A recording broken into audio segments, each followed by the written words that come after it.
Right, good morning to you all. Getting back to right. Good morning to you all. Okay, we're into freedom struggle in yesterday's class, concluding part. After the non-cooperation movement, I was discussing the developments, within and outside Congress party. I told you people, non-cooperation movement being suspended by Gandhi with the Chauri Chaura incident.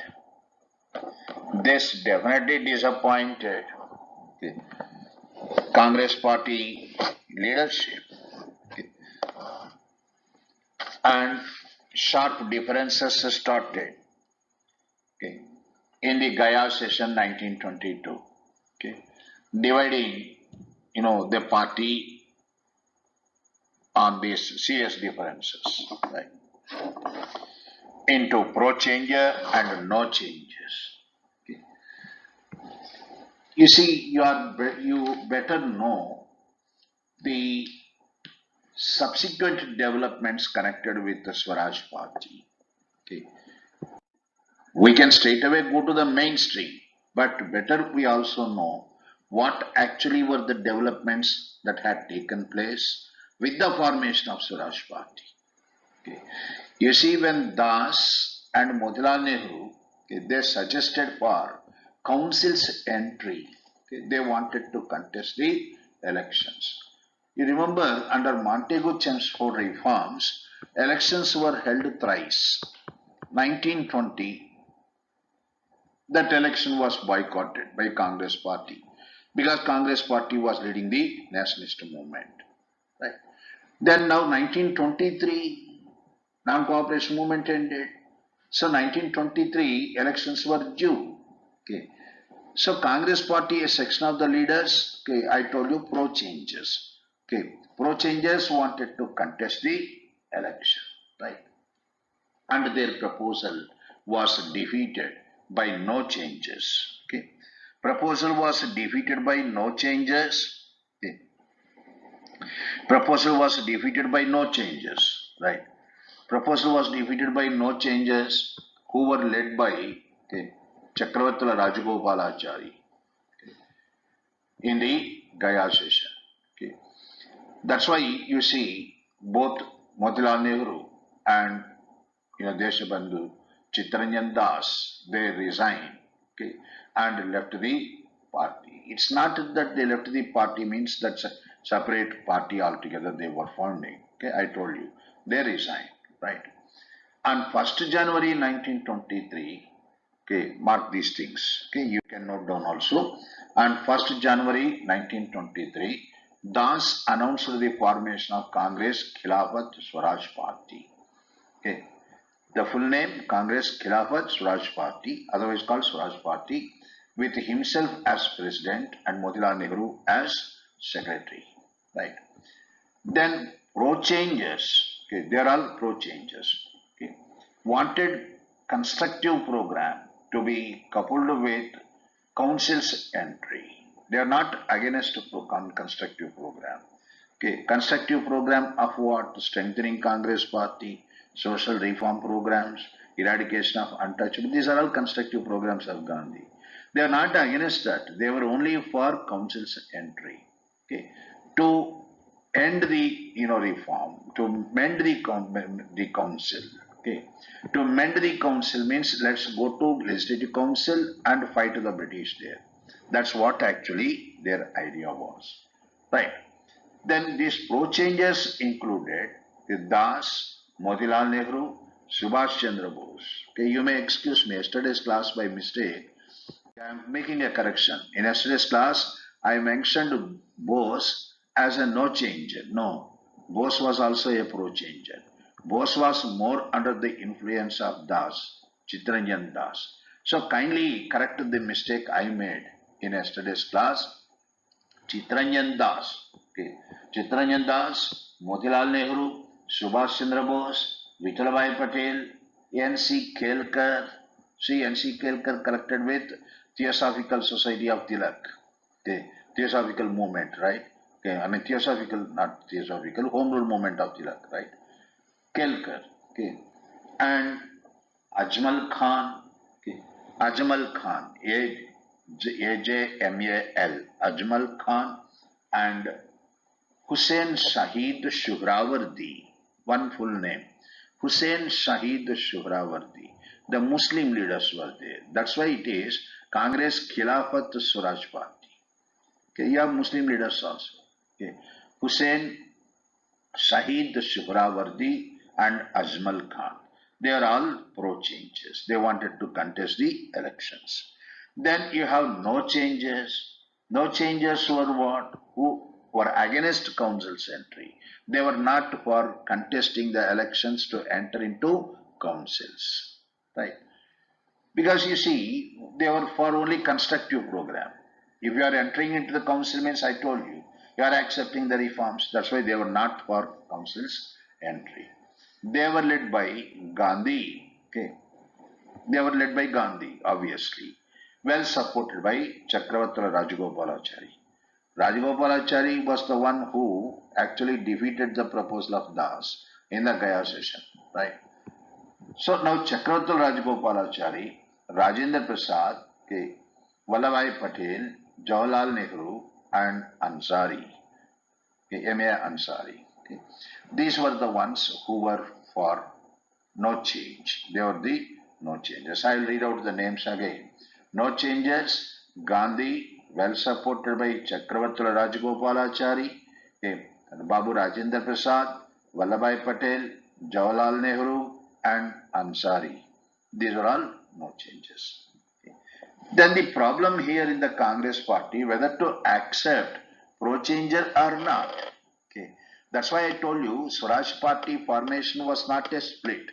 You should not take it as a split in the Congress party. Okay. That's why in 1923, a special session was held in Delhi. Okay. Congress party's special session was held in Delhi under the presidency of Maulana Abul Kalam Azad. It was in this session Congress party permitted whether candidates of Swaraj party or not.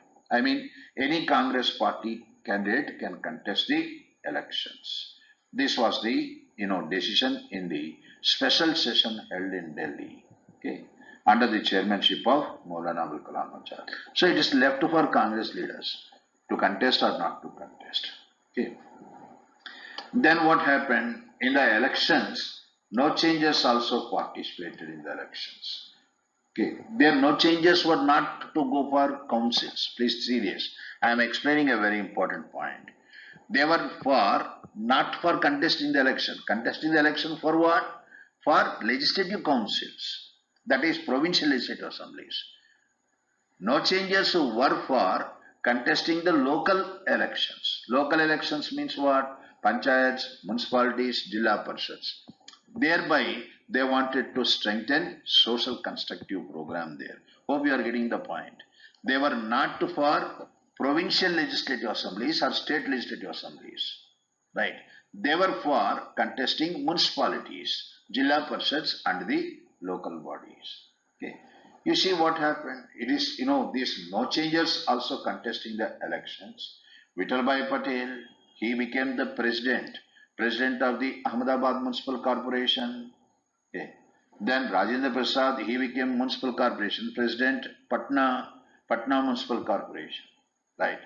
Then you see Jawaharlal Nehru, he became chairman for the Municipal Corporation of Allahabad. So, you understand one thing.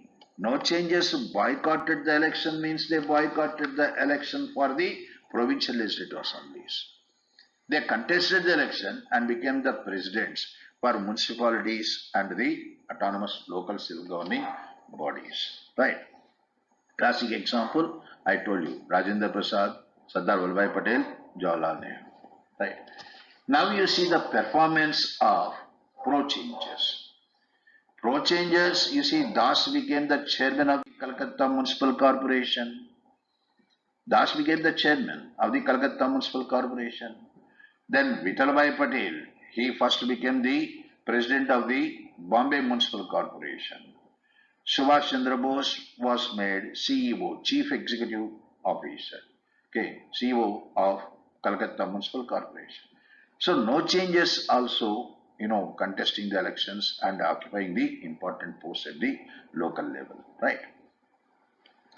In the council's elections, Swaraj Party fared extremely well. Swaraj Party emerged with absolute majority. With absolute majority in central provinces, Madhya Pradesh. And they had Swaraj Party emerged as the single largest party in Bengal Legislative Assembly. At the provincial councils, Swaraj Party emerged as party with this, a single largest party in Bengal Legislative Assembly. In central provinces, Swaraj Party emerged as the party with the absolute majority. They are in a position to control the Legislative Assembly, right? At the central level, Central Legislative Assembly, I already told you that it emerged as the single largest party. Okay, there you see, I told you, Vittalbhai Patel, he was elected as the president, speaker, first Indian elected speaker. Motilal Nehru became the first opposition leader and all that. So performance of the Swaraj Party was quite impressive in the elections, right? Then you see, when AICC session was held at Ahmedabad, okay, Gandhi took a very hard stand. He tried his best to, root out these Swaraj Party activists. He tried to control the Congress Party from within the from getting from the differences within the party. Okay, that's why in the Ahmedabad session of the AICC, okay, whoever that not boycott, okay, boycotting the elections and all that, they should resign. This was the suggestion given by Gandhi. Okay. Then you see, Gandhi also realized, first he tried to, send the Swaraj Party members out of the party, but later he realized that it would not be of any use for the Congress Party. That's why in the Belgaum session 1924, Gandhi relaxed his stand. Okay. Swaraj Party allowed to carry on its work on behalf of the Congress Party, and it continued to remain as integral part of the Congress. Okay. Right. Then Swaraj Party activities were what? Swaraj Party's activities, you see, very important. What Swaraj Party entered into the legislative councils? What did they do there in the legislative councils? In the legislative councils, Swaraj Party, okay, see Veera Raghavachari, okay, Vijay Raghavachari of Swaraj Party, okay, in Madras Legislative Assembly. He moved a resolution for provincial autonomy and dominion status for India. Okay. Perhaps for the first time you see the word dominion status. Okay. Dominion status, what is meant by dominion status, I will explain it later. Okay. Vijay Raghavachari of Swaraj Party, he was the first to move the resolution in the Madras Legislative Assembly on provincial autonomy, okay, and dominion status for India. Then Motilal Nehru suggested for a roundtable conferences to draft a model constitution for India. Look at this. Okay. Simon Commission recommended for roundtable conferences, right? Who was the first to give that idea? It was Motilal Nehru. Motilal Nehru suggested for roundtable conferences to draft, okay, a model constitution for India. Okay. And you see, it's because he recommended for roundtable conferences and a model constitution, the idea. Okay. British appointed Alexander Muddyman Committee, very, very important. Okay. Muddyman Committee in 1924. Okay, note down Alexander Muddyman. Alexander Muddyman, M-U-D-D-I. Muddyman Committee, 1924. Okay. Alexander Muddyman Committee to study the functioning of diarchy, okay, where things are going wrong. Indian leadership was definitely not happy with the diarchy. Okay. So Alexander Muddyman Committee was constituted, okay, in 1924, okay, to see, okay, to study the functioning of diarchy. Okay. It was otherwise called, okay, the Reforms Enquiry Committee. Okay. Reforms Enquiry Committee, Alexander Muddyman Committee. Okay. Then what else happened? Okay. Swaraj Party members also instrumental, okay, in virtually making diarchy defunct. Okay. I told you Swaraj Party dominated the central legislative, central provinces legislative assembly, where they were, in power, actually in power, because they were in majority. They obstructed the functioning and they made the assembly virtually defunct. Okay. Then they also succeeded in defeating government on Public Safety Bill 1928. Very, very important. Swaraj Party, these are Swaraj Party work, right? Swaraj Party succeeded in defeating the government when government proposed the bill, Public Safety Bill. Okay. What is this Public Safety Bill? Public Safety Bill, okay, 1920, okay, 1928, okay. Swaraj Party, okay, dominating the Central Legislative Assembly, defeated, okay, they succeeded in defeating the bill proposed by the government, okay. This bill provides for what? Okay, deporting, that means sending away undesirable and subversive foreigners. Okay. Some foreigners were entering India, and British government suspected that these foreigners who were entering into India were sponsored by the Communist International. Already by the time, you see, 1917, Communist Party came to power in Russia. Communist International was founded.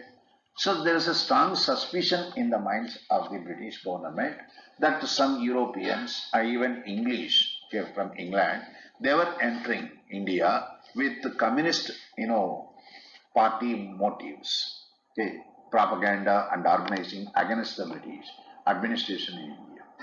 So these suspected foreign nationals, okay, they were to be deported, they were to be sent away. This is what is called Public Safety Bill. Okay. This was defeated by the Swaraj Party. Very important achievement of the Swaraj Party. Right. Their constructive work, this was what they had done in the assembly, okay, legislative assemblies. Outside the assemblies, constructive work was what?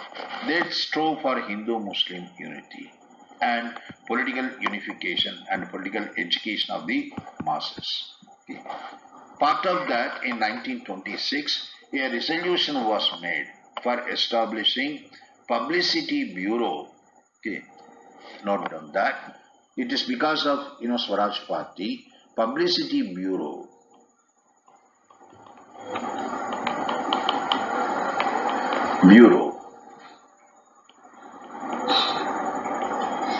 Okay. Publicity Bureau was constituted. Okay. With Sarojini Naidu,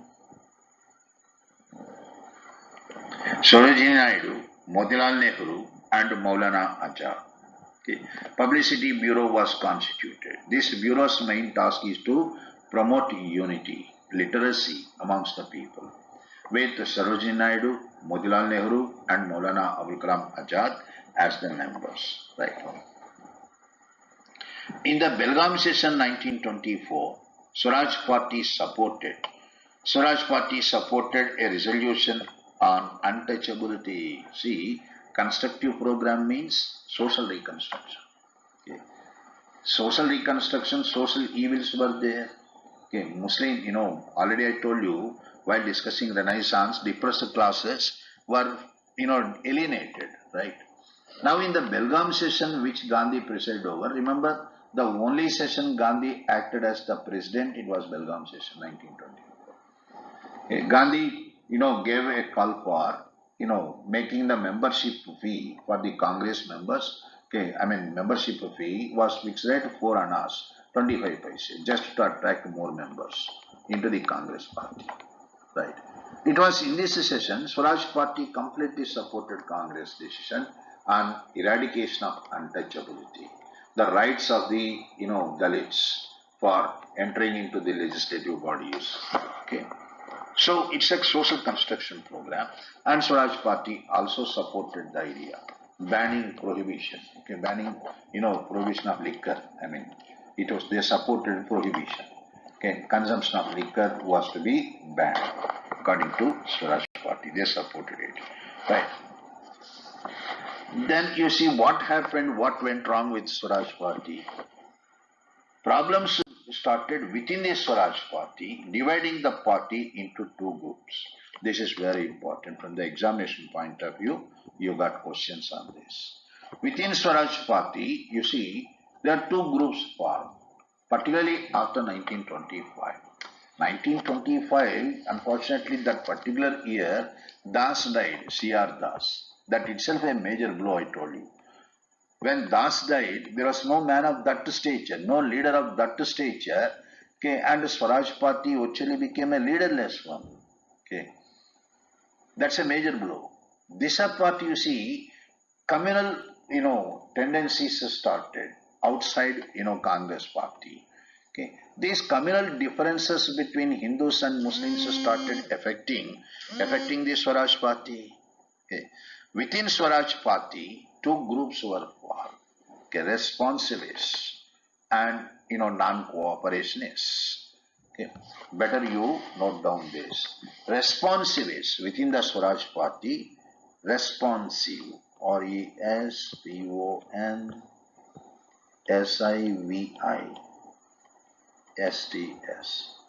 Responsivists. Who were responsivists? Responsivists wanted to work for reform, right? They wanted reform. They wanted to work for reform, and they are ready to support even British and to come to power. Okay, wherever the offices were offered, public offices were offered, they wanted to occupy the positions. They wanted to cooperate with the English. Okay, they want reform. You understand? This was, you see, the problem with the responsivists. It was all for protecting the interest of the Hindu. Now you are getting the point. Responsivists were for protection of the majority Hindu community interests. Okay. Why? Because when non-cooperation movement was suspended, serious differences started, I told you. Remember, Muslims never trusted the Congress Party again. Okay. Communal riots also were taking place. Okay. Now this communal divide entered into the leadership also. A section of the responsivists is a section of the leadership in the Swaraj Party. You call them responsivists. Who were these responsivists? Okay. I told you, those who wanted to come to power, who wanted to take the offices, who wanted to cooperate with the English. They are called responsivists. Okay. Their main interest is to protect the interest of the Hindu, right? These responsivists, okay, particularly in the interest of Hindu community, I told you, they included Madan Mohan Malaviya, Lala Lajpat Rai, N.C. Kelkar, okay, and M.R. Jaikar. Okay. These responsivists, they are all connected with the Hindu Mahasabha. Understand? Hindu Mahasabha already founded. Way back 1915, right, Hindu Mahasabha was founded, Haridwar conference was held. I will discuss that later. Communal parties. Okay. So members of this Hindu Mahasabha, whether you can say, they were into Swaraj Party, right? Okay. They were now, emerging as a group within the party. You call them responsivists. Who are the responsivists? Take down the name, their names. Responsivists included Madan Mohan Malaviya, M.M. Malaviya. Madan Mohan Malaviya, right? Lala Lajpat Rai,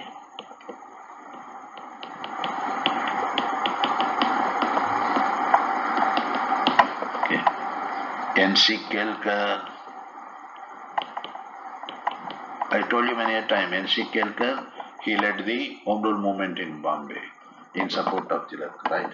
N.C. Kelkar and M.R. Jaikar and M.R. Jaikar. They are all responsivists. They are all members of the All India Hindu Mahasabha. Right? Clear? Non-cooperators. Now is the second group. Who is the second group? Non-cooperator. Who are the non-cooperator? Non-cooperators means they don't cooperate with whom? They don't cooperate. They don't cooperate with the British. Non-cooperators. They are secular. Okay, they are not a Hindu. Okay, they want Hindu-Muslim unity and all that. These non-cooperatives,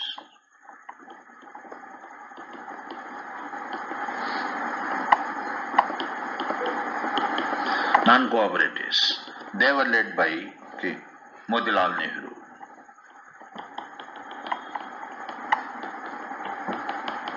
Clear?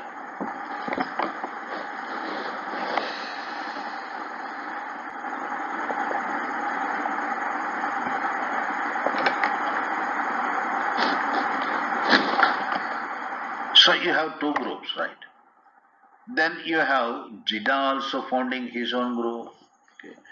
Jinnah also had his own group called Independent Party. Okay. You have another one called Independent Party of Jinnah. In the national politics, you see these are all the different factions within Swaraj Party. Okay, within the group Swaraj Party. Right? Okay. So these differences definitely weakening the Swaraj Party movement. Right? Motilal Nehru tried his best to preserve unity. Right? Gandhi also took initiative to preserve the unity, but their attempts did not, prove successful. Okay. They made an attempt. Okay, they made an attempt to bring these groups within the Swaraj Party on secular ground by what is called Sabarmati Compromise. Okay. A compromise was worked out, at the Sabarmati Ashram.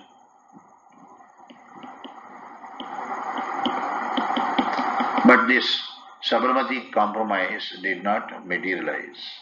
That means differences continued. Okay. That's how you see Swaraj Party finally ended up as a party divided on different grounds. Okay. This is the assessment of the Swaraj Party. Right. Then what happened within the Congress Party? Okay. What happened within the Congress Party? Having suspended the movement, I told you, Gandhi took a unilateral decision, right? Suspending. Differences arose. Then Gandhi was imprisoned. Again, he was released in 1924. Then Gandhi became the president for Belgaum session. I told you 1924 Belgaum session. The only session Gandhi acted as the president. Right? Gandhi acting as the president. It was only Belgaum session. Only one session. It was in this session that I told you a decision was taken to fix 4 annas, 25 paisa as membership fee to attract more members, right? Then you see, in the Belgaum session, a decision was also taken to support Congress, Swaraj Party and Swaraj Party to support Congress. Mutual understanding was also worked out. Fine. In the same year, 1924, I already told you, Alexander Muddyman Committee was appointed. Okay, I already told you this. Muddyman Committee to study the functioning of diarchy. But Muddyman Committee had not given any findings. Okay. Why? Because for Muddyman Committee, diarchy was, just quite recent experiment, right? Okay, elections were held in 23 and governments were formed in 23. 1924 committee was formed. It is too immature on their part. To say whether diarchy is good or bad. That's why without giving any findings, the committee went back. But remember Alexander Muddyman, very important for us. Why? Because it was Muddyman who later became General Secretary of the Round Table Conferences held in London. Okay, fine. Then you see 1925, this is a very crucial year. 1925, you have 2 major political parties entering into the political arena. Okay. Two parties. Number one, I already told you, All India Hindu Mahasabha. After that, you have Communist Party. All India Hindu Mahasabha's formation, where actually it all started. All India Hindu Mahasabha's formation, it started with 1925, 1915, 1915, 1915. I told you 1915 Haridwar meeting was held, right? Before that, attempts were made. Attempts were made for the formation of All Indian Hindu Mahasabha. Where did the attempts start? In 1909, 1909, Arya Samaj leaders. Who are the Arya Samaj leader? Arya Samaj leader means Lala Lajpat Rai. Lala Lajpat Rai, Lal Chand and Shadi Lal established Punjab Hindu Sabha. In 1909, Punjab Hindu Sabha.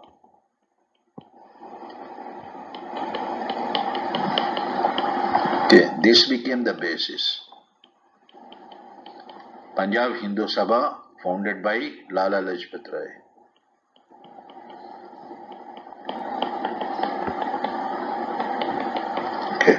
Lala Lajpat Rai, then Lal Chand and Shadi Chand, Shadi Lal. Lal Chand and Shadi Lal, Shadi. They founded Punjab Hindu Sabha in 1909. This became the basis for All India Hindu Mahasabha. Then in April 1915, 1915, April 1915, first session of All India Hindu Mahasabha was held. During the Kumbh Mela at Haridwar. First session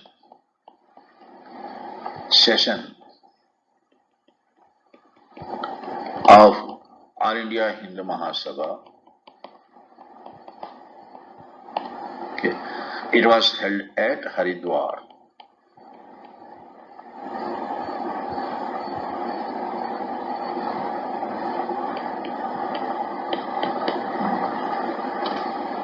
Haridwar, Hari, Haridwar, right? It was presided over by Maharaja of Qasim Bazar, President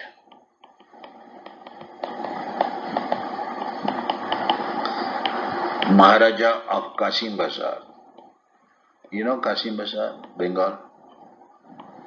Qasim Bazar, Midnapur, I told you in Bengal, Maharaja of Qasim Bazar. He was the president. Question here, who founded? Who founded the All India Hindu Mahasabha? It was Madan Mohan Malviya. The founder, Madan Mohan Malviya.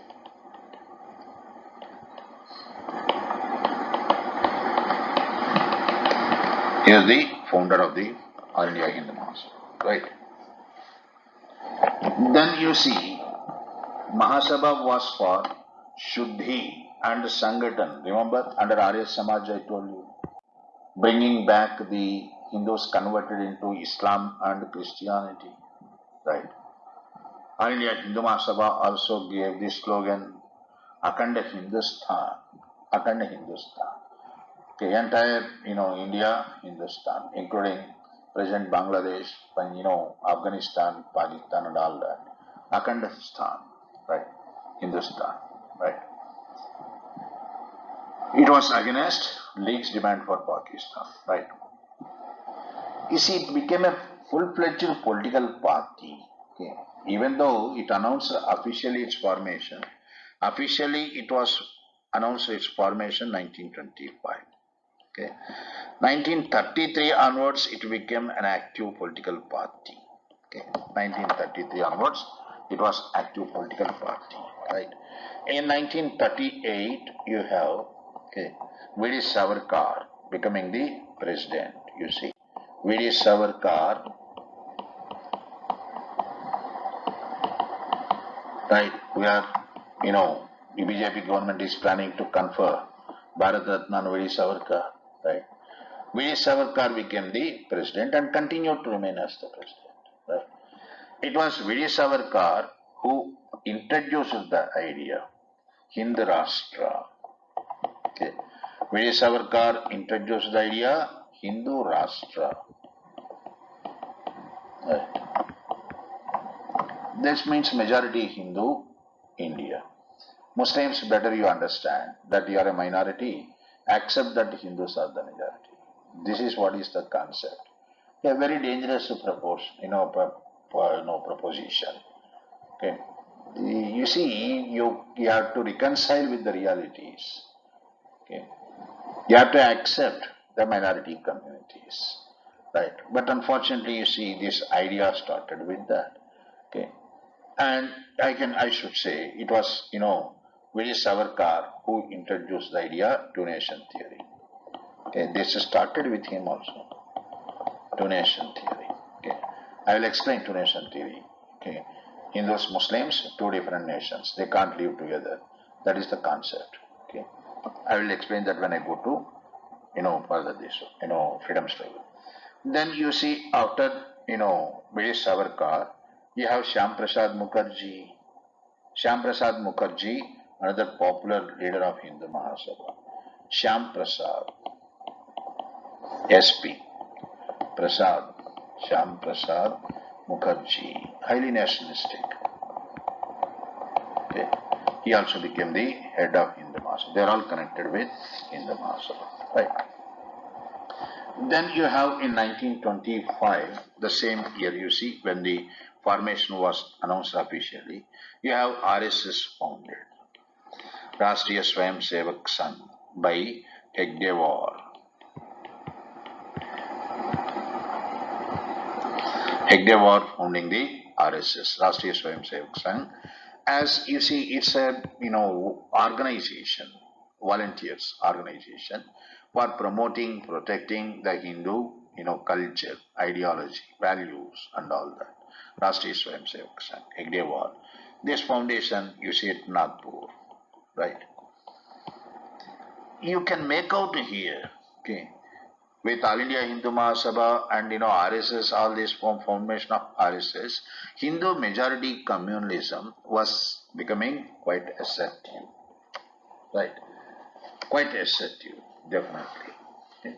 In the same year 1925, you have CPI, Communist Party of India was founded. Okay.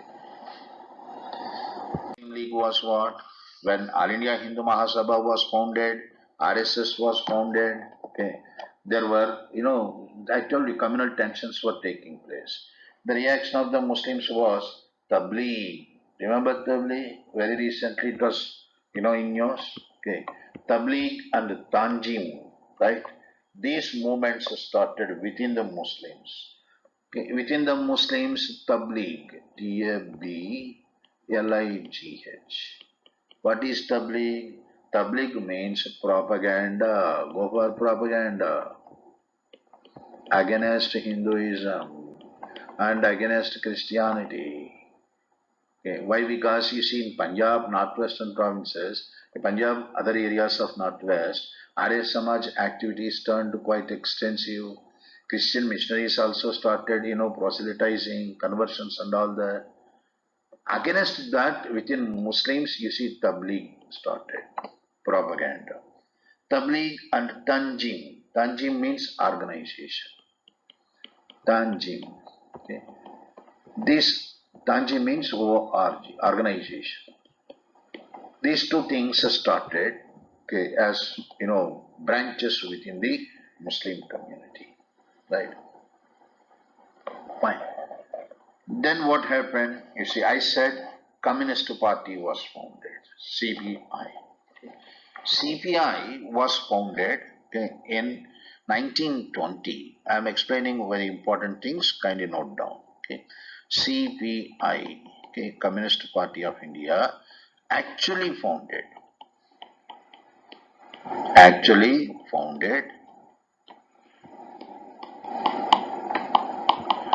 in 1920. actually founded in 1920 at Tashkent. At Tashkent. Okay.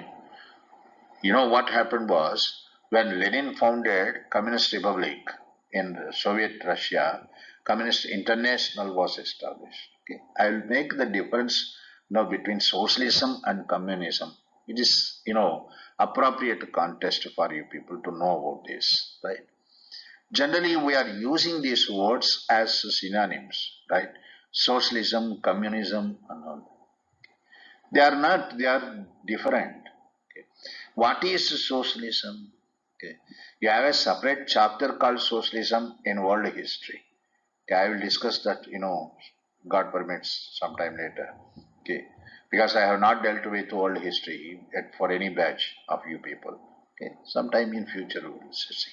Okay. Socialism means what? Exact definition of socialism is what? Dictatorship of the proletariat. Okay, proletariat means Prolitariat. Proletariat. Proletariat means working classes. Okay.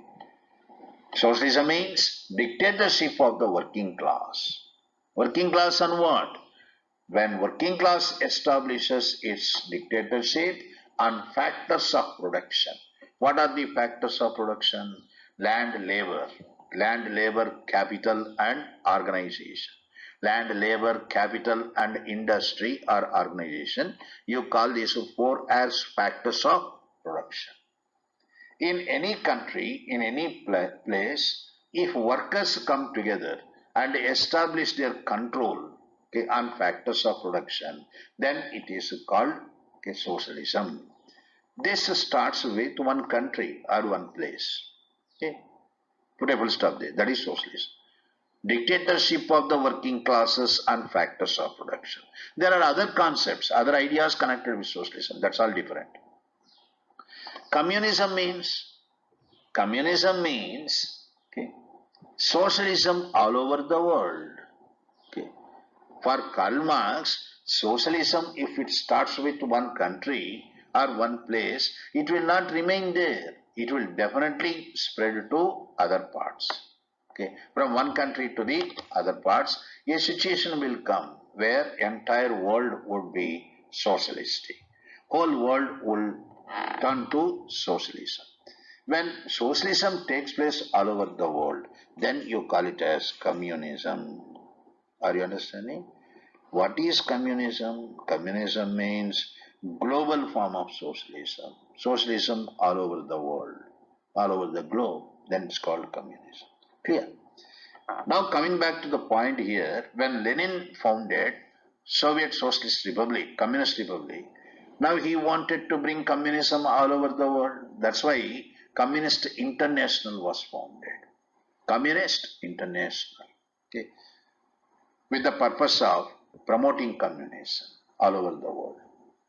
Okay. M.N. Roy, Mahendranath Roy, our great radical humanist, we call him. M.N. Roy was a revolutionary. Okay. He was one of the founder members of the Gadar Party in San Francisco. When I go to revolutionary activities, I will discuss the role of M.N. Roy. When M.N. Roy was in San Francisco, Russia became Communist Socialist Republic. Okay. Roy was very much impressed by the communist movement. Roy left for Moscow. Roy became the member of Communist International. Okay. It was in Moscow, 1920. Okay, Moscow in sense Communist International. To be very precise, Tashkent. Okay. In 1920, at Tashkent, CPI, Communist Party of India, was founded. Okay. At Tashkent, CPI was founded. Founder father M.N. Roy. Okay. Here M.N. Roy was well assisted by, there are others supporting Roy. Remember the names. Okay. Nalini Gupta, serious. The great lady Nalini Gupta. Gupta, Gupta. Nalini Gupta, Shaukat Usmani, Shaukat Usman, Osman, and Srungara Velu, Shringara Velu. Shringara Velu, great trade union leader from Tamil Nadu. Okay, already I told you trade unions started. Remember the first trade union, Madras Mill Workers Association, BB Wadia, right? Shringara Velu, trade union leader. Okay, Shaukat Osmani, Nalini Gupta. Look at the participation of women. There's a question asking you to discuss the role of women in the freedom struggle. Okay, you see women in all the branches of freedom struggle. In the mainstream, I told you, Kadambini Ganguly, first woman graduate, right, to address the Congress party. Okay. Then you have Madam Annie Besant, Sarojini Naidu, first Indian woman president for 1925 Lucknow session, right. Then you see socialist movement. You have Aruna Safali, that started in 1933, 34, that we will discuss later. In the communist movement, you have Nalini Gupta, role of woman, and you have great women revolutionaries. Preetilata, Kalpana Datta, understand? Suniti, Saumitri, and all that. Okay. And Madam Kama, of course. So where not? Everywhere women were there. Okay. So coming back to the point here, CPI was actually founded in Tashkent in 1920. Okay, at the instance of M.N. Roy. Okay. Then official declaration. Okay, they kept the formation of the CPI as a top secret. Okay. Why they kept it as a secret? It's because you see in India, you have British administration. British administration is a capitalist government, right? England, France, US, Germany, you see, these are all capitalist powers. Capitalist powers. They never recognized the communist ideology. Okay. So if a communist movement, communist party declares its formation, that would be a problem for the communist party. That's why they kept it as the top secret. Okay. Even then, British suspected the formation of the communist party. Communist party leaders were arrested. Okay. They were arrested. Trials took place. Kanpur case, Kanpur conspiracy case, Peshawar conspiracy case, Meerut conspiracy case. These conspiracy cases means whenever you plan a movement against a state or a revolution against a state, they are called conspiracies. Right? Peshawar conspiracy case, Meerut conspiracy case, you understand? Okay. Kanpur conspiracy case. These conspiracy cases were leveled against the Communist Party leaders. Okay. Finally, a point came where both the government and the communists realized, okay, that in these conspiracy cases there is no evidence for government to prove against the Communist Party. Okay, they knew that it was formed, but there was no evidence, right? So there is nothing to conceal now. Okay, that's why Satya Bhakta, General Secretary of the Communist Party. Okay, in 1925 Kanpur session, 1925, same year when RSS was founded. 1925 Kanpur session, Kanpur, very important. You better note down Kanpur session. Okay, Satya Bhakta, Satya, Satya Bhakta, Bakhtha. Okay, the General Secretary of the CPI. He officially announced the formation of CPI. Satya Bhakta made official announcement on the formation of CPI. Okay, mark this, very important. Where you are given a question in UPSC. See, UPSC had given a question. A statement was given asking you to, okay, examine the statement, whether the statement is right or wrong. What was the statement? In the statement it is said, Communist Party officially declared its formation in 1925 Kolkata session. Okay, so the statement is what? Is it right or wrong? It is a wrong statement. Communist Party officially declared its formation in the Kanpur session, right? General Secretary Satya Bhakta, he officially declared the formation. So you have two political parties. Remember, this is the point.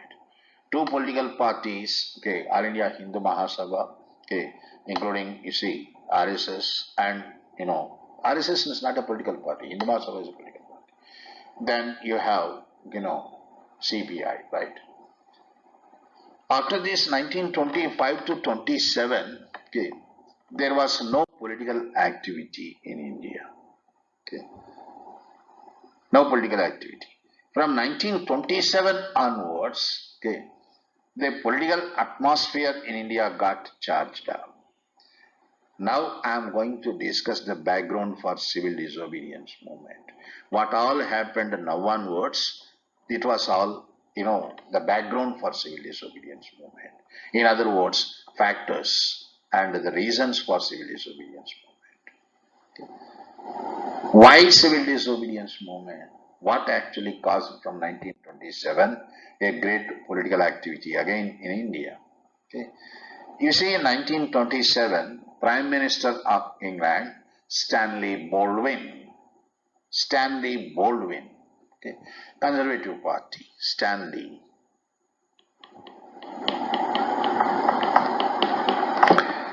Baldwin,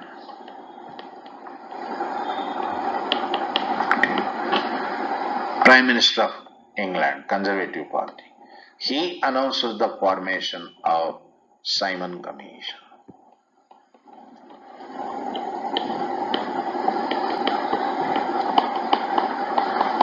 Okay, 1927. 1927 November it was announced. Okay. For what? Simon Commission was, formed to study the implementation of Montagu-Chelmsford reforms. Okay. One of the clauses of Montagu-Chelmsford reforms, if you remember, I told you, Montagu-Chelmsford reforms announced in 1918, 1918. The reforms took the form of an Act, Government of India Act 1919, right? Act came into force from 1921. 1921. Right. Then you see, one of the provisions of the Act was to constitute a review committee after 10 years. After 10 years. Okay. So go by these 3 years. What are the 3 years? The year reforms announced. The year reforms took the form of an act. The year reforms came into effect. Okay. When you go by either of these 3 years, definitely after 10 years means what? After 10 years means, okay, it is definitely, either after 1928, 1929 or 31. Okay. The due year, right point here is, the actual year the commission should be appointed must be either 28, 29 or 31. 1928, 1929 or 31. Okay. Why the commission was constituted 2 years in advance or 1 year in advance, much before the due year? Okay. This is where the real problem lies. Okay. When Simon Commission was constituted to study the implementation of Montagu-Chelmsford reforms and the possibility for further modification of the reforms, okay, all the 7 members, okay, of this committee, 7 members, okay, Chairman Sir John Simon, 7 members. All these members were whites, okay, means members of England's Parliament. No representation for Indian member. Okay. A review committee appointed means there must be representation for Indians, right? Okay. Whereas committee was formed, Simon Commission was formed without representation for Indians. Okay. This is where the real objection, this is what the real objection for the political parties of India. Okay, number 1. Next, number 2, political parties also suspected the intention. Why the committee was constituted much before the due year of appointment? Much before the due year of appointment. Okay. Because you see the reason here. Okay. Elections were to be held in England. If elections were to be held in England, there is no chance of this Conservative Party coming to power. Labour Party was all set to come to power. If Labour Party comes to power, okay, then Labour Party would definitely appoint the review committee. And Labour Party had all sympathy for India. So there is every possibility of the review committee doing something good in the interest of Indians. Okay. That's why Conservative Party not to give any chance. That is the real motive. Conservative Party not to give any chance for the Labour Party appointed the review committee much before the due year of appointment. Okay. So intentions were not fair. Composition not fair. Okay. For these two reasons, all the political parties decided to boycott the Simon Commission. Okay. What were the political parties that decided to boycott the Simon Commission? Okay. Very interestingly, okay, Simon Commission was boycotted even, okay, by Jinnah. Jinnah was also against Simon Commission. Okay. Congress Party, obviously. Okay. Better you note down the parties that oppose boycotted Simon Commission. Congress Party, okay. Jinnah's Muslim League. See the problem with Muslim League, there are two groups, Jinnah group and Muhammad Shafi group. Okay. These are the groups within Muslim League. Okay.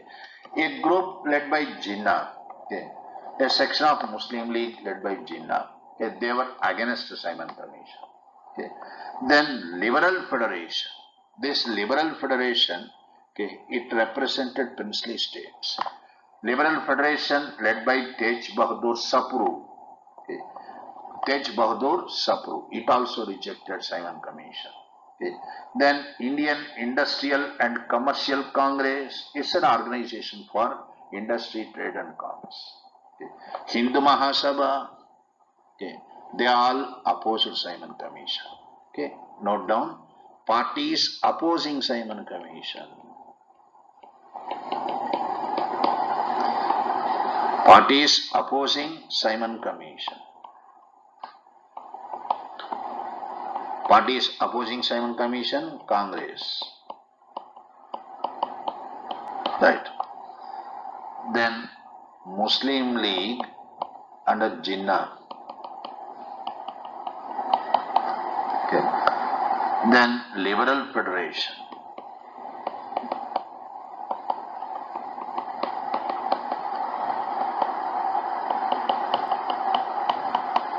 This is a princely party, princely states party of Tej Bahadur Sapru. Tej Bahadur Sapru, SAPR. It also opposed Simon Commission. Then Indian Industrial and Commercial Congress. Okay. Indian Industrial and Commercial Congress. Okay. Hindu Mahasabha.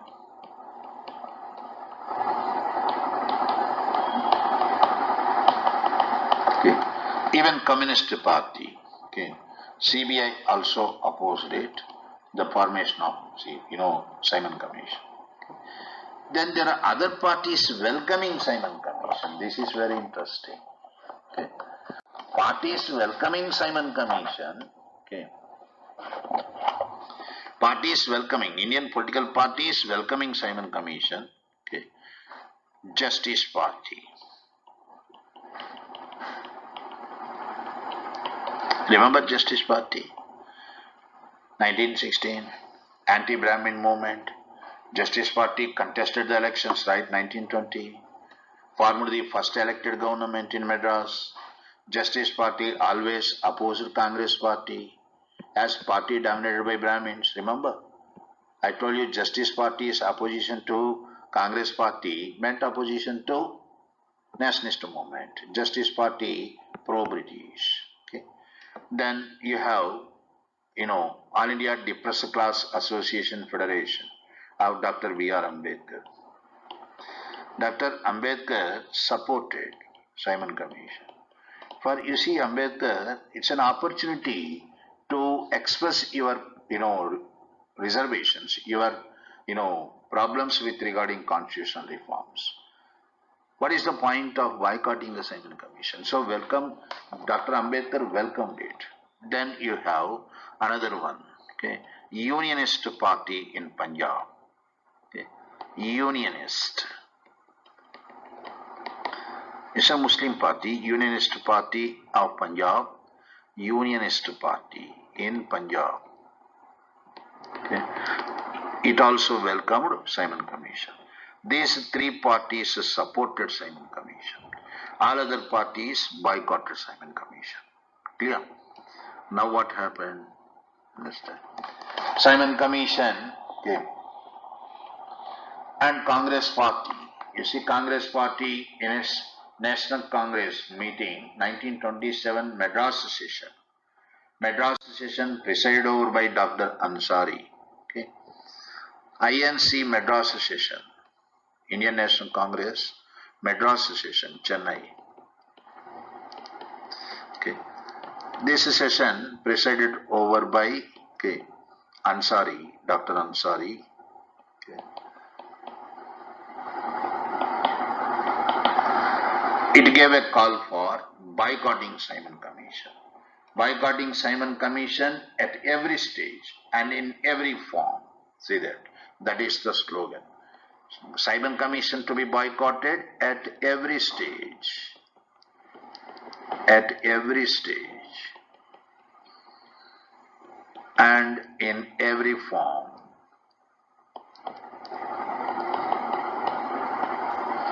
Right. These were the slogans of, Go Back Simon movement by the Congress Party. Right. On 3rd February 1928, Simon Commission landed at Bombay. 3rd February 1928, Simon Commission landed up in Bombay. Okay. It entered Bombay. Right. There you see anti-Simon movement started, Simon Go Back movement started at a larger scale. Right. When Simon Commission entered Chennai, right, from Bombay, see, another important point was that in Bombay, it was Madhav Malgonkar, right? Madhav, M-A-D-H-A-V, Malgonkar.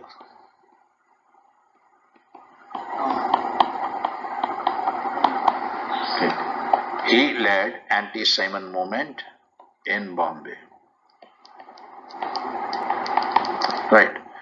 From here you see Chennai. When Simon Commission entered Chennai, our great Tanguturi Prakasham, T. Prakash, our Telugu leader, okay, they will call him the lion of Andhras. You know what happened?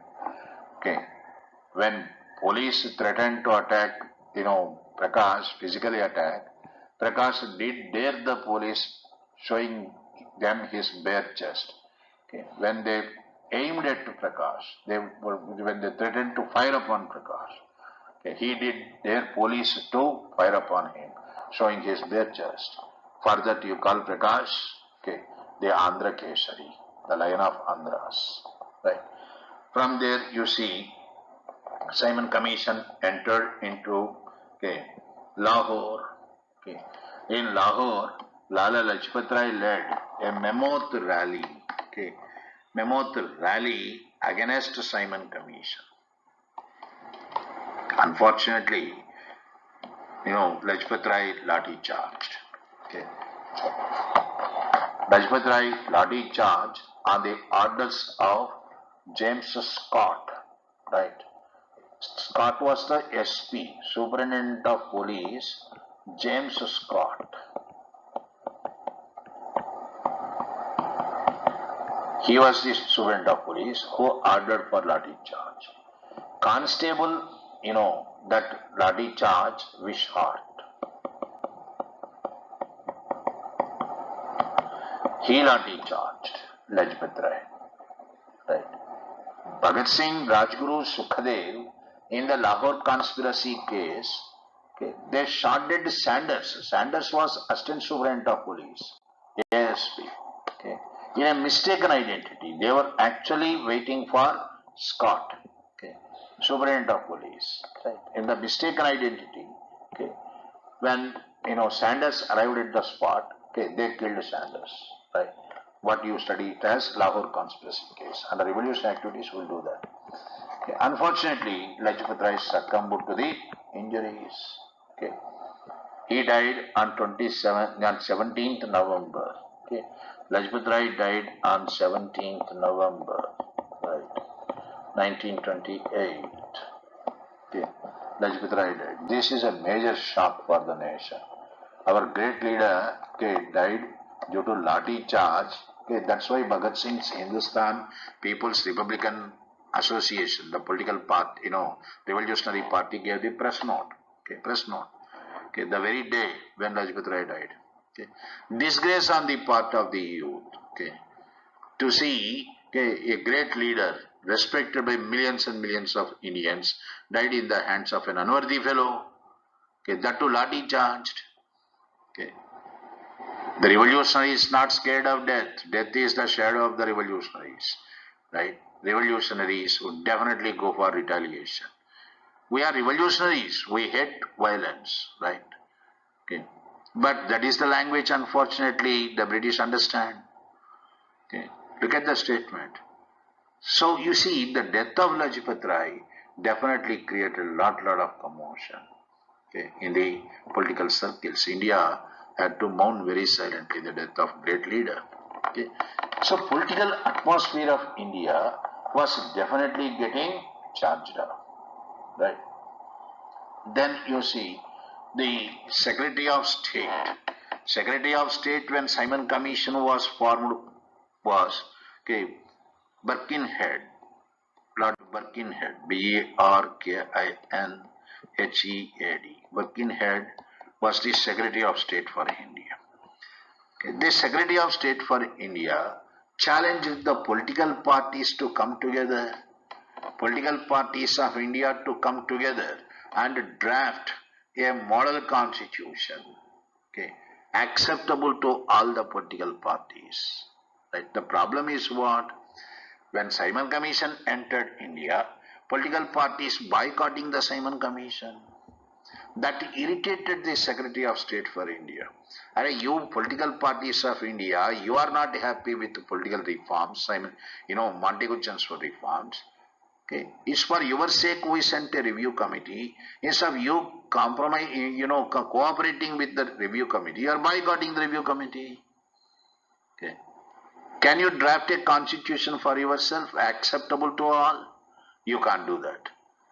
Point here is, you are not in a position to do anything for yourself, nor allowing us to do it for you. That is the statement of Birkenhead. Okay. In other words, I will put it this way. Birkenhead challenged the Indian political parties to come together and draft a constitution. Always English maintained the stand that Indians had no unity. Okay. That's why, that's one excuse they had given. Why no Indian member? Okay. There are reasons for Simon Commission not to have Indian members. According to them, their version was what?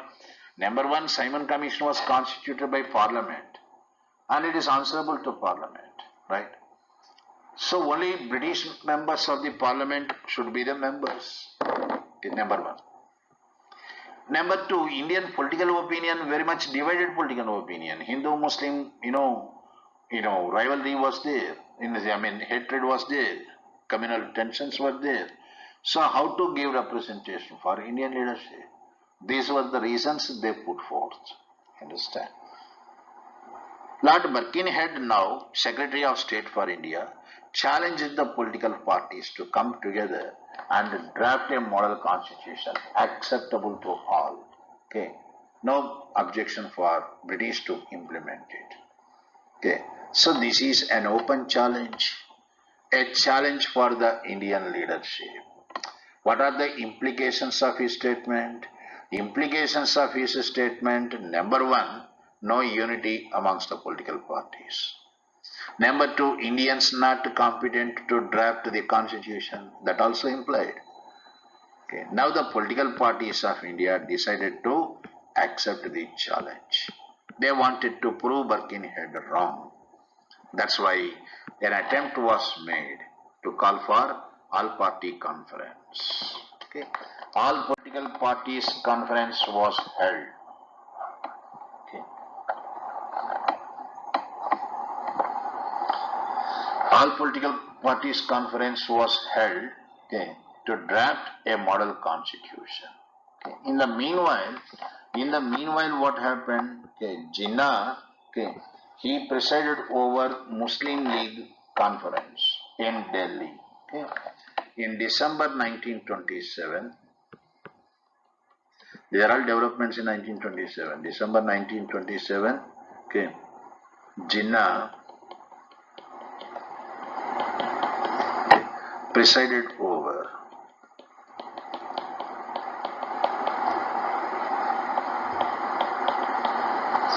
Delhi Conference of Muslim League.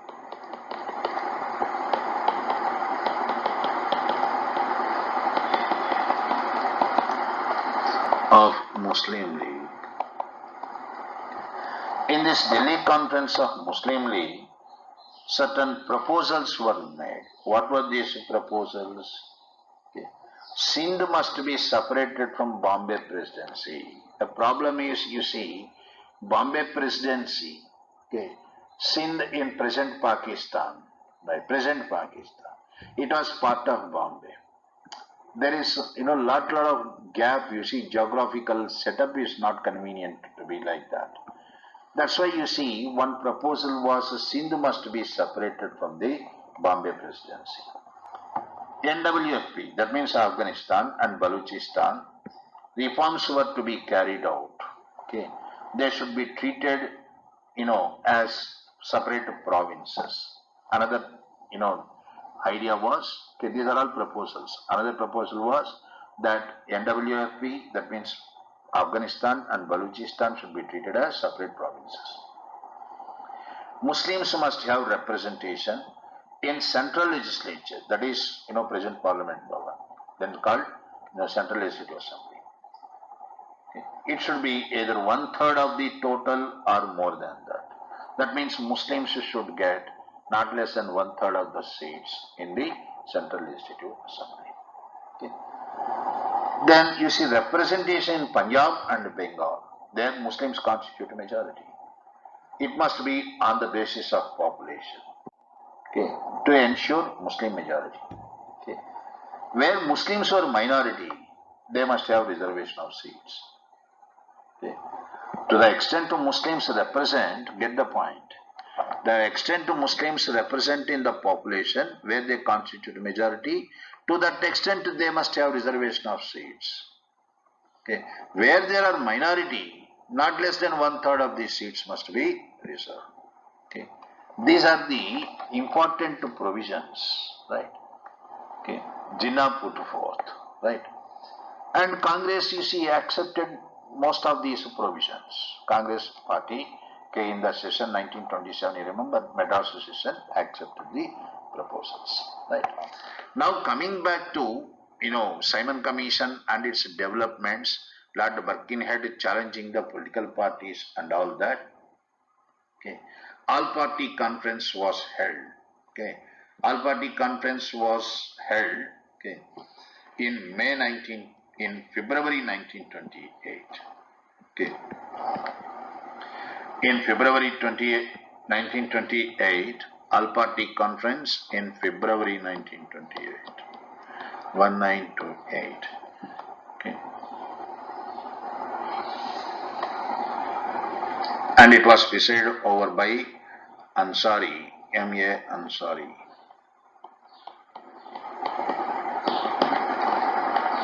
Okay.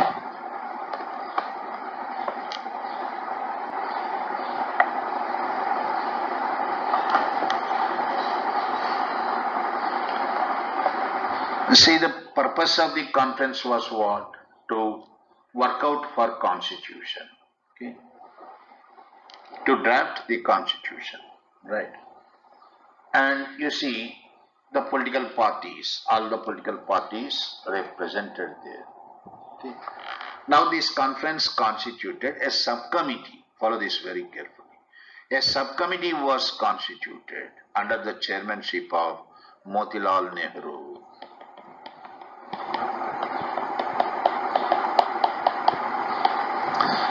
Okay, chairman of the subcommittee. Okay, subcommittee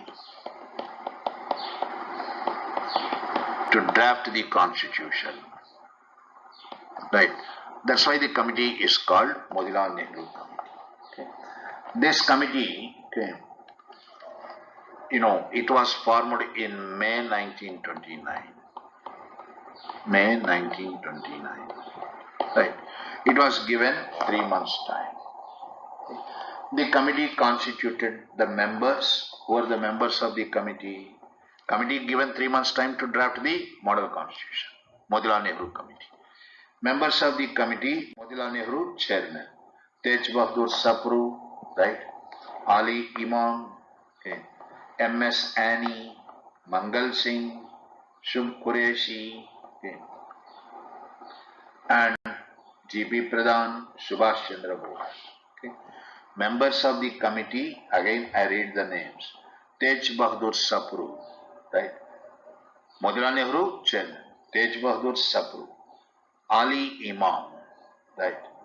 Then M.S. Annie, A-N-E-Y, Annie, representing minority, Anglo-Indians and Christians. Then you have Mangal Singh, okay, Shubh Qureshi, G.R. Pradhan, and Subhash Chandra Bose. These were the members of the committee. In August 1928, committee report, okay, report was submitted. Okay. Report was submitted in August 1928. Okay. Now please understand the importance of Motilal Nehru Committee. Importance of Motilal Nehru Committee, you see, this was the first attempt, okay, made by the Indians to draft the constitution. Okay. In the entire freedom struggle, for the first time, you see, for that matter, in entire Indian history, a written constitution was drafted for the first time in the Indian history. Motilal Nehru Committee report. Second important thing about this is, most of the recommendations of Motilal Nehru Committee report were incorporated into Government of India Act 1935. Okay, most of the recommendations of Motilal Nehru Committee report, they were incorporated into Government of India Act 1935. Okay, and our constitution was drafted on the basis of Government of India Act 1935. Okay, so finally you can say definitely Motilal Nehru Committee report the basis. Okay, get me right. I am not telling you Indian constitution was drafted on entirely the basis of Motilal Nehru Committee report. No. I am telling you Motilal Nehru Committee's recommendations became the basis for 1935 Act, right? And 1935 Act, that in turn became the basis for Indian Constitution. Okay. Importance of Motilal Nehru Committee report, the first time Indians, drafting a constitution, right? Second important thing, most of its recommendations were incorporated in the 35 Act, and that had become the basis for Indian Constitution. Clear? Then what are the recommendations? Okay. Recommendations of Motilal Nehru Committee report. Okay. It called for a federal government with British India and princely states. I am explaining these provisions, try to understand. Motilal Nehru Committee recommended for a federal government with British India and princely states. Okay. If you recommend for that, would you think princely states would join? Okay, princely states would definitely not join. If they join the federal government, they lose their identity.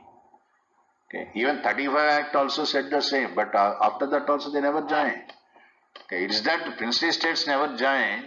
Sardar Patel, you know what he had to do to bring them into the federal government, right? So Motilal Nehru Committee recommended for federal government, okay, with British India and princely states. Number one. Next, number two, dominion status for India.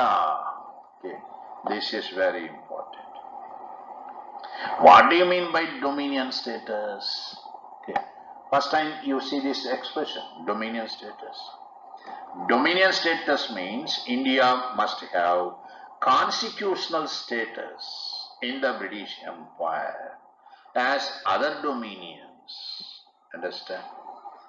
Other dominions like Canada, Australia, New Zealand, they are dominions, right? They have their own constitution. The dominion status means countries with their own constitutions, okay, and their own parliaments, having power to make laws and should be known as Commonwealth. Understand? All the English colonies, they formed into Commonwealth, right? In these colonies, dominions means the countries which have their own parliament, countries which have their own constitution. That is dominion status. Remember, in the dominion status, it is just like one step less than that of total independence. In dominion status, you will have, okay, Governor General coming from England. Okay, Governor General. Governor General, the link between England's parliament and India. He would have only a supervisory role. He will not have the real power. Real power rests with the Indian leadership. Okay. Right. This is what is dominion status.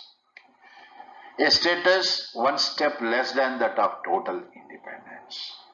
Remember, dominion status, the word goes with, okay, the word goes with countries having parliament, countries having their own constitution. Under the British Empire, okay, in principle they accept England, okay, with constitution of their own, parliament of their own. That is dominion status. Motilal Nehru Committee recommended for this. Okay. Then Motilal Nehru Committee incorporated 19 fundamental rights. Say this. Motilal Nehru Committee recommended for 19 fundamental rights, okay, including universal adult franchise, equal rights for women, freedom to form unions, and disassociation of the state from the religion in any form. Okay. Fundamental rights, very important, included, okay, adult franchise, universal adult franchise, equal rights for women. Right? Mark that important. Then responsible government. What do you mean by responsible government, my dear? Responsible government means elected governments. Elected governments in both at the center and at the provincial level. Okay.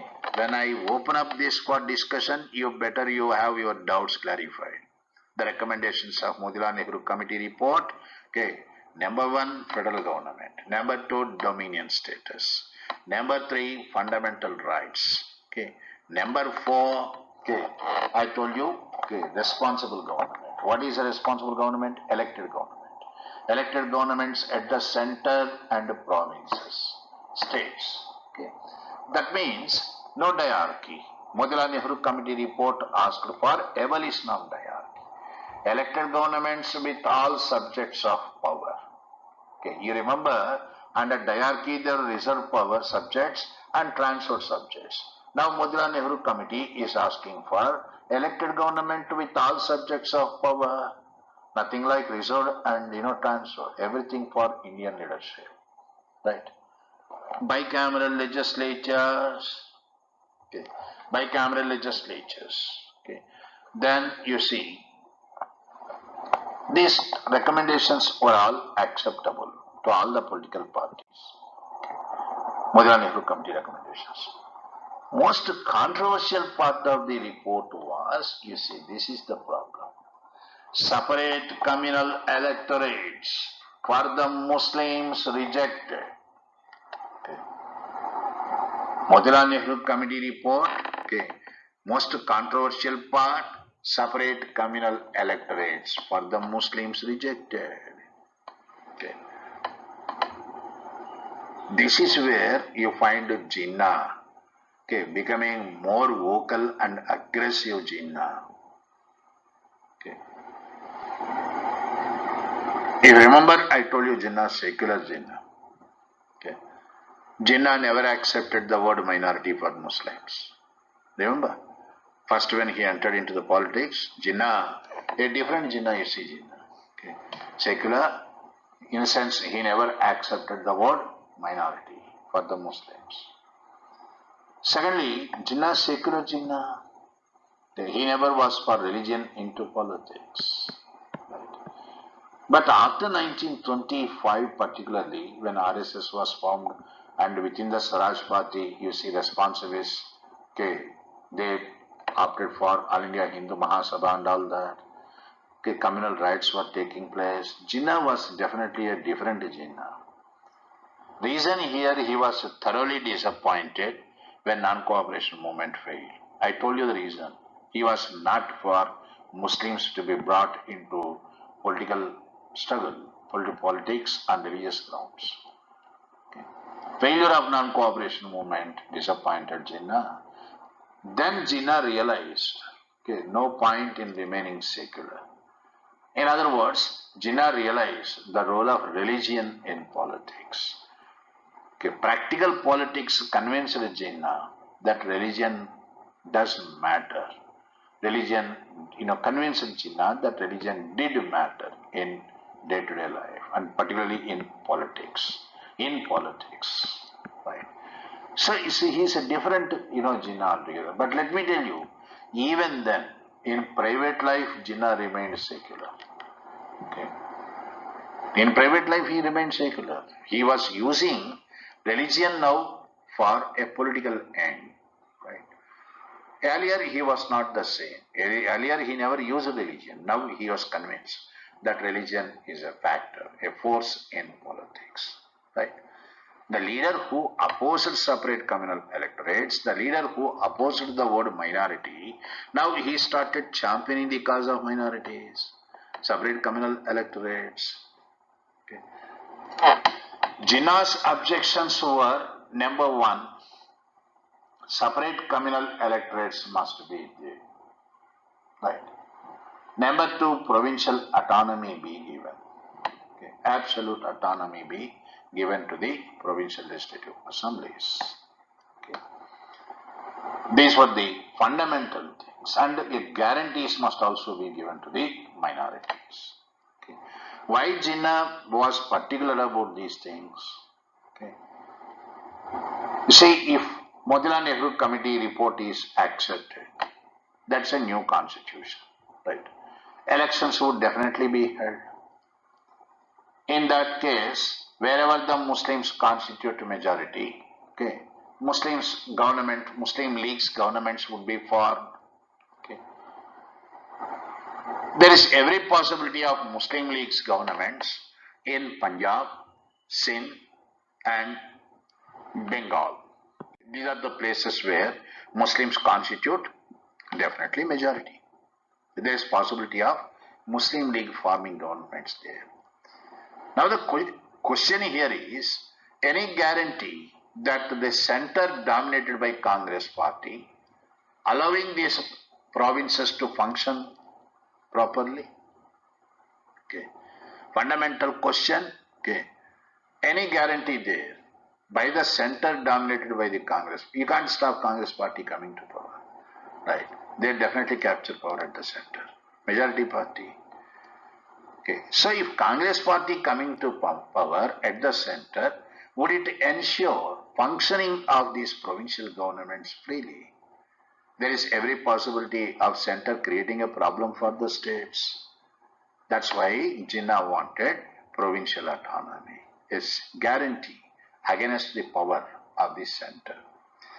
Next, why Jinnah wanted separate communal electorates be retained? Okay. Motilal Nehru Committee's recommendations were what in this regard? It opposed separate communal electorates, right?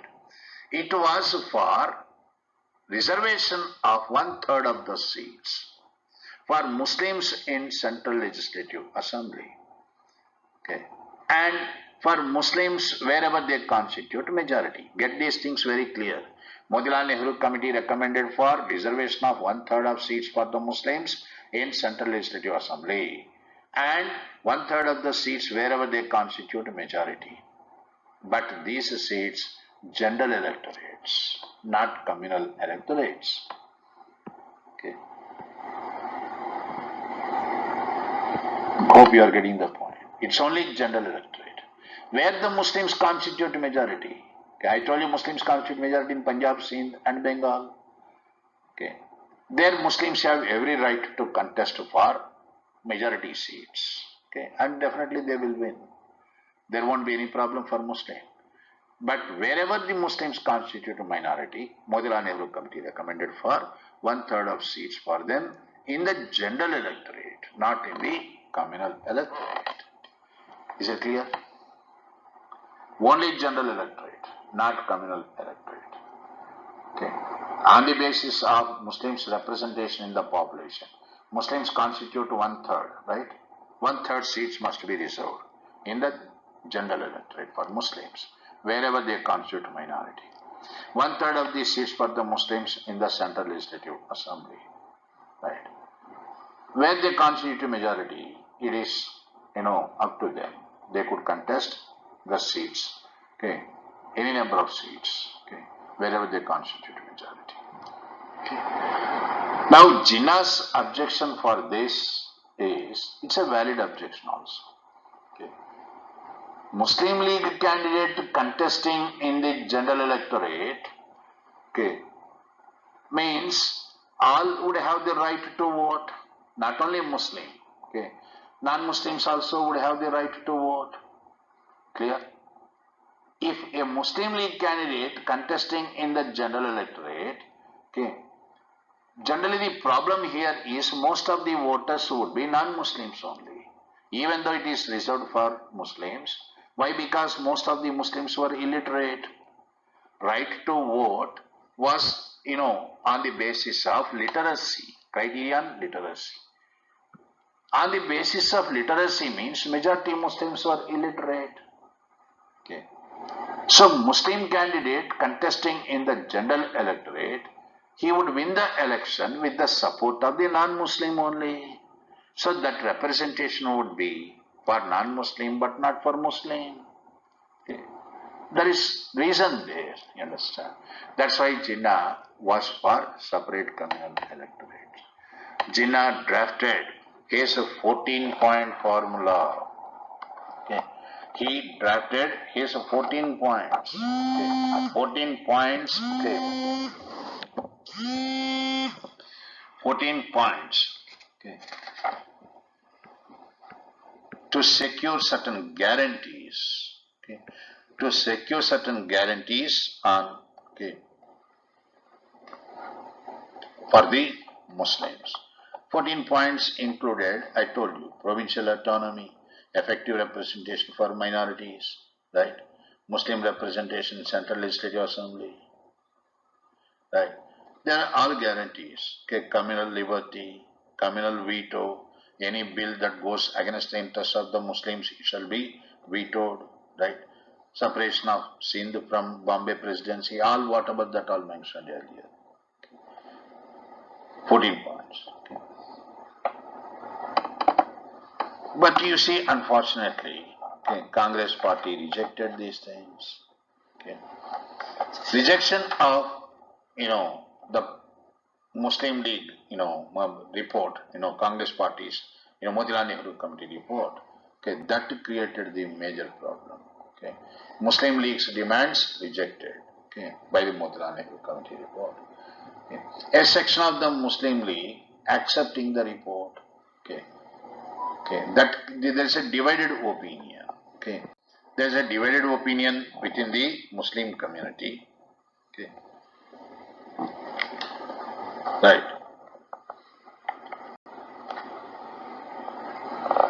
Jinnah's faction rejecting, right.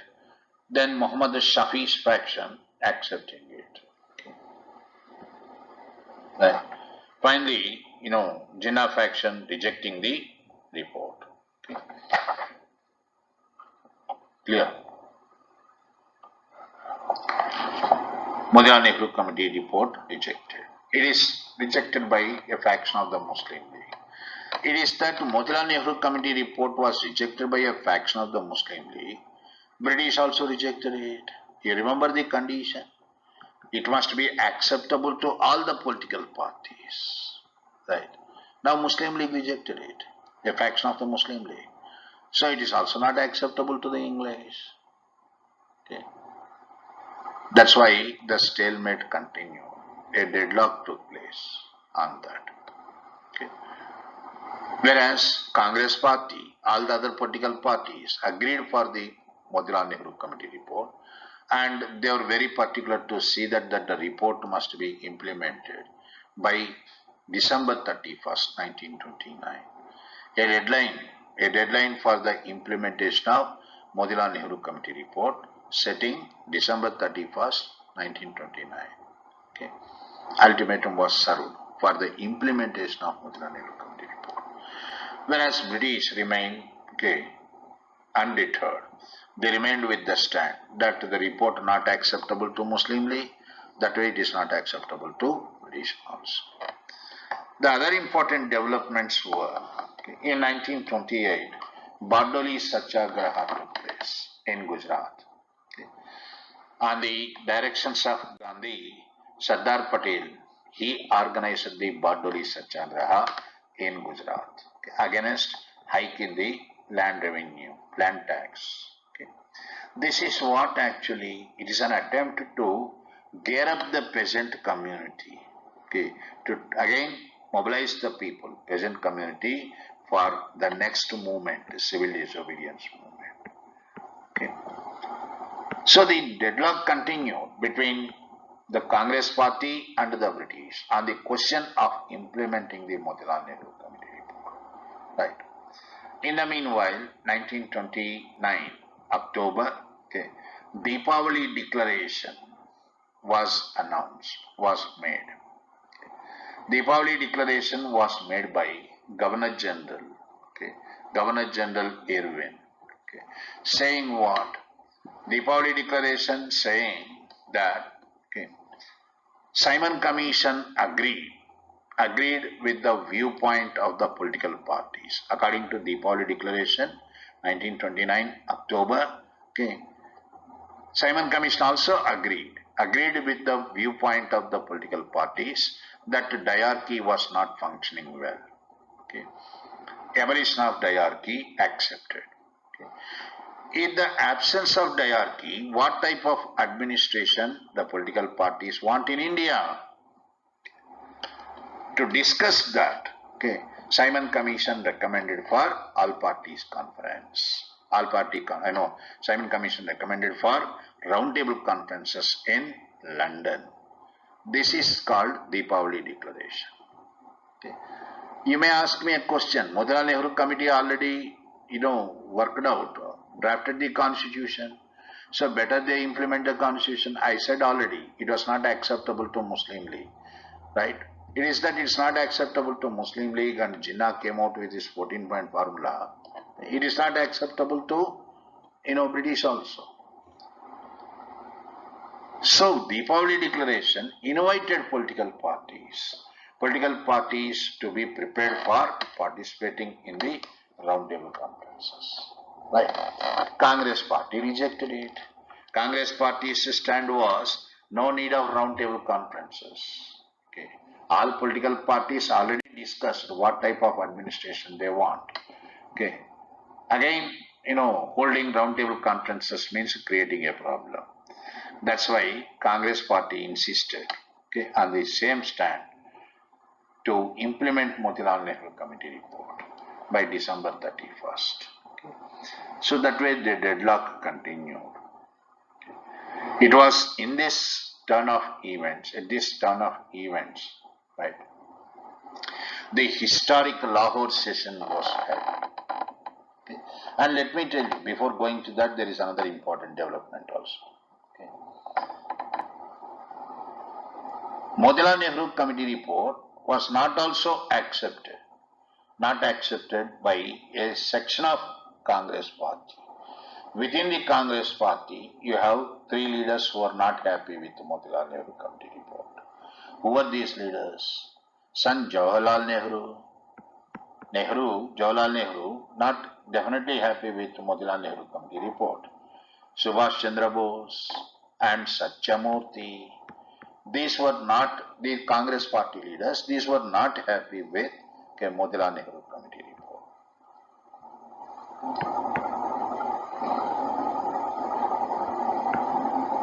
Right. You see, they were not, happy because there is nothing called Purna Swaraj there. Motilal Nehru Committee report is time and again talking about a dominion status and a federal government within the framework of the British, right? British, colonial administration, British administration. Okay. Why, when we were asked to draft a constitution, why not we draft a constitution with absolute freedom and absolute liberty? Why not we ask for total independence? That is the stand of Nehru. Okay. There is one question here, okay, in UPSC. Okay. I will discuss that right, in another 5 minutes. I will discuss that later. Now you see, for time being, you say that okay, a section of the Congress leadership, Jawaharlal Nehru, Subhash Chandra Bose and Satyamurthy, they are not happy with Motilal Nehru Committee report because it provided dominion status instead of asking for Purna Swaraj. Right. For that matter, you see, in August 1928, Independence of India League, okay, was organized by Jawaharlal Nehru with the support of Subhash Chandra Bose. Okay.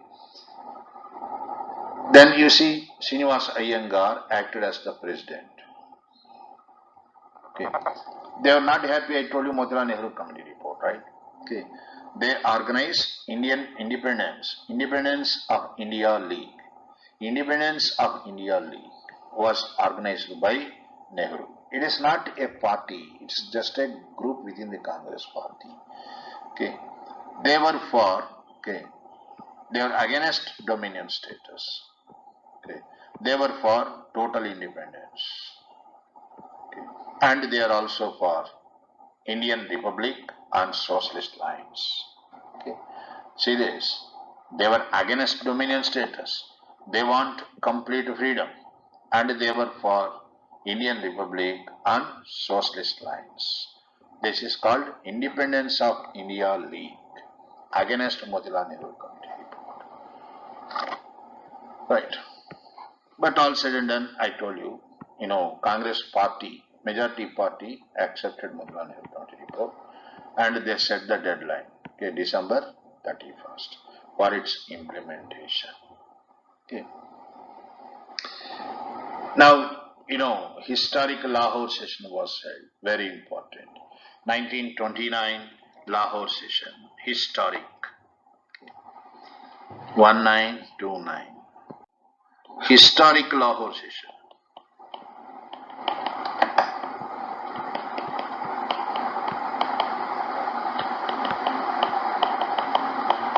Why it is historic? Okay. There are certain, reasons for this. And it's one thing unique about historic this Lahore session was. In the entire history of the Congress party, only once you see father succeeded by son. Motilal Nehru succeeded by his son Jawaharlal Nehru. Okay. This happened only once. What happened only once? Father succeeded by son, okay, in the freedom struggle as the president of the Congress party. Okay. So for the 1929 Lahore session, Jawaharlal Nehru president. Okay. It was historic not for this reason. It's something unique, right? Historic for what? It was historic for the three reasons. Number one, now you see, President Nehru, Jawaharlal Nehru himself drafted resolution on Purna Swaraj. Okay. This is the question in UPSC. Okay. In the historic Lahore session, who drafted the resolution Purna Swaraj? The resolution Purna Swaraj was drafted by President Nehru himself. Okay. Number one. Next, that means they are not, anymore talking about dominion status. Okay. Dominion status, Motilal Nehru report was given a decent burial, I should say. Okay. Motilal Nehru committee report asked for dominion status. Okay, whereas Lahore session asked for Purna Swaraj. So Congress party itself disowned Motilal Nehru committee report in a way. Okay. Next, number two, second important thing is a decision was taken, okay, to celebrate January 26th every year as Independence Day, not Republic Day, right? In the Lahore session, a decision was taken to celebrate every year as Independence Day. Okay. Why January 26th? Can you guess? Okay. The sanctity of January 26th, I told you, remember? January 25th evening, Ilbert Bill was passed. January 25th. Against the Ilbert Bill, January 25th, okay, 1884, we have our freedom movement actually started. From very next day, I told you, remember, Surendranath Banerjee gave a call for, okay, people to political parties to assemble in the town hall, Kolkata.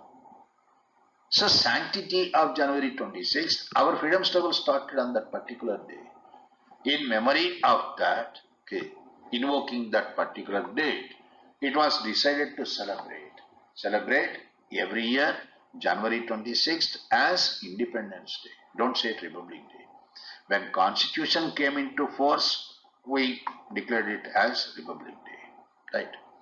Third important thing is a historic Lahore sessions, because you remember I told you Pingali Venkaiah prepared the national flag. This national flag was hoisted. Okay.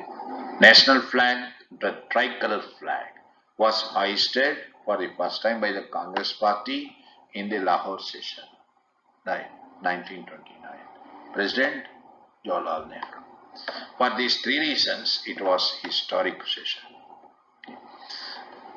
And Congress party, even before the session, okay, gave an ultimatum, I told you, December 31st deadline. If Motilal Nehru committee not implemented by December 31st, 1929, Congress party served the ultimatum that they would go for a civil disobedience movement, a mass movement. Okay. Now the line was cleared for civil disobedience movement. Clear? So what are these circumstances that led to the civil disobedience movement? Number one, Simon Commission, formation of Simon Commission, death of Lala Lajpat Rai. Next, Motilal Nehru committee report, okay, and the problems with regarding the report. Then Bardoli Satyagraha. Then you see Deepavali declaration, rejected by Congress party. These are all the reasons. Okay.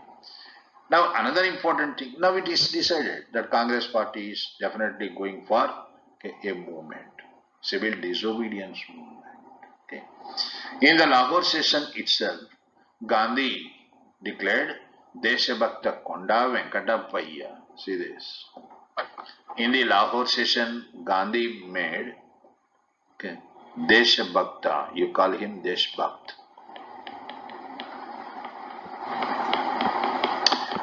Andhra leader, Telugu leader, Deshabhakta Konda Venkatapayya. Konda.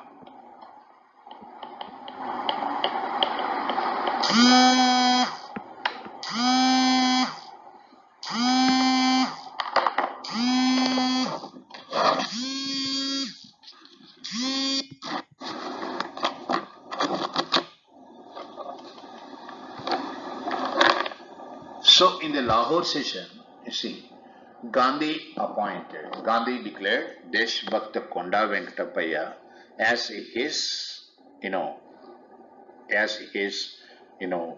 successor, okay, in a sense, as his representative to lead the civil disobedience movement. Follow this very carefully. Gandhi declared Konda Venkatapayya, okay, as the leader of the civil disobedience movement in his absence, right? If Gandhi goes for civil disobedience movement, definitely Gandhi would be arrested. Gandhi would be put behind the bars. Then who would organize the movement? Gandhi declared Konda Venkatapaya as the leader in his absence. Called Konda Venkatapaya, Venkata Appaya, APPA-IAH. Gandhi called Konda Venkatapaya dictator. Dictator Konda Venkatapaya. Dictator Konda. Understand? UPSC gave a question here. Now I will discuss this question. Okay. From 1928 onwards, neither Nehru nor Bose were speaking the language of Gandhi. Okay. Discuss critically. That is the question. Okay. Follow the question. From 1928 onwards, neither Nehru nor Bose were speaking the language of Gandhi. Means what, first of all? What can you make out of this question? This question means that they were no longer interested in Gandhian method of struggle. Okay. They are no longer interested in Gandhian method of struggle. That's why Gandhi's choice was not Nehru and Sardar Patel. Nehru or Subhash Chandra Bose. Okay. Gandhi wanted his loyalist to lead the civil disobedience movement in case if he gets arrested, if he is arrested by the police. Okay. In other words, you see, try to understand one thing.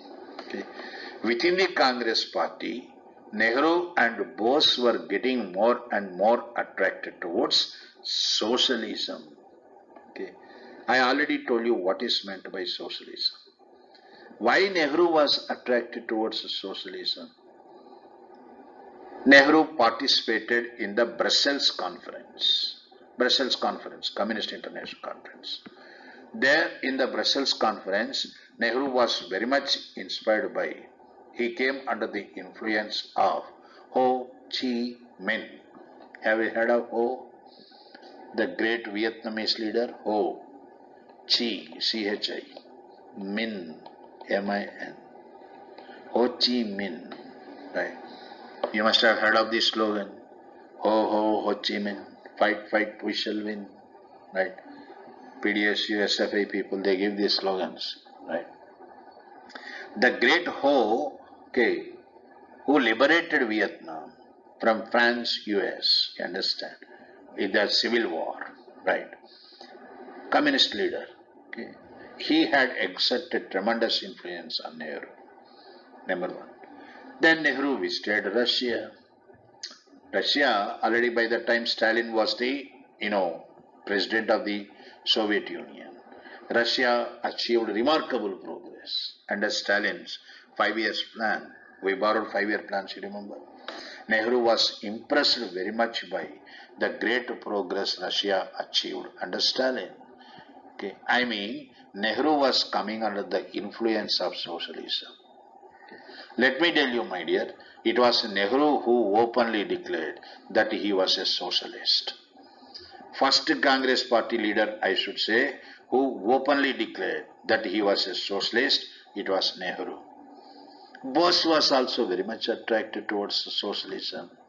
For Nehru and Bose, socialism, a right alternative to the problems of India, internal and external problems of India. In a way, they were not that much, confident about Gandhian method of struggle. That's the right word. Confident about Gandhian method of struggle. Okay. So now, Lahore session, historic Lahore session ended up with the resolution Purna Swaraj. That means the road was cleared for civil disobedience movement. Right. I shall stop here for today. Tomorrow I will discuss about what happened, during the civil disobedience movement and all that. Okay. For today, this class is over. Tomorrow we have class.